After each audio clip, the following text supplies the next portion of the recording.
40 years ago, I had the privilege to be taught by a truly great historian.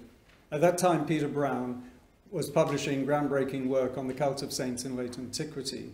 40 years on, I started to study the cult of St. Peter, Peter the Apostle and first Bishop of Rome. I wanted to understand how he was venerated and how his cult was used in Rome in the 6th century. But as I got into the subject, I came to realize that developments in the cult were part of a wider phenomenon. Between 313 AD, when Constantine issued a decree tolerating Christianity, and the year 476, the Roman Church became integrated in the structure of the Western Roman Empire. Western emperors became its main patrons and supporters of primacy.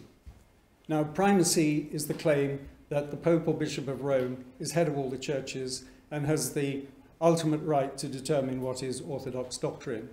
It's based on the mandate of Christ to Peter, "You are Peter, and upon this rock I will build my church."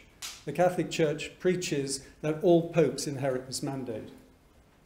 In 476, the line of Western emperors came to an end. The papacy ceased to have its patrons and supporters of primacy. It experienced what institutional theorists call an exogenous shock, a shock from the outside that causes change. As an institution, the papacy had to reboot.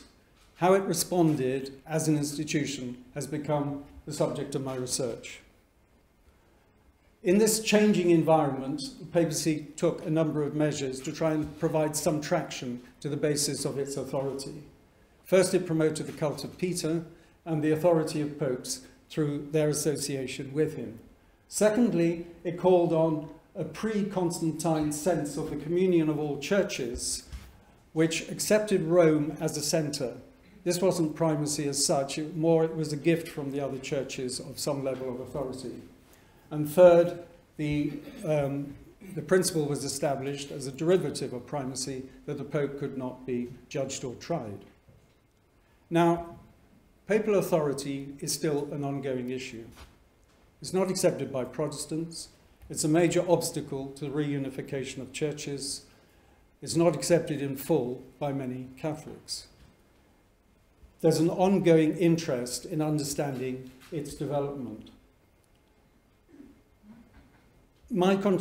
I hope that my contribution to that understanding will be to show that the period after 476 was highly creative in terms of papal authority, to show that the mandate, the interpretation of Christ's mandate to Peter continued afterwards, and that the expressions of primacy, the expressions of authority after that evolved in this time were responses to institutional challenges and institutional need.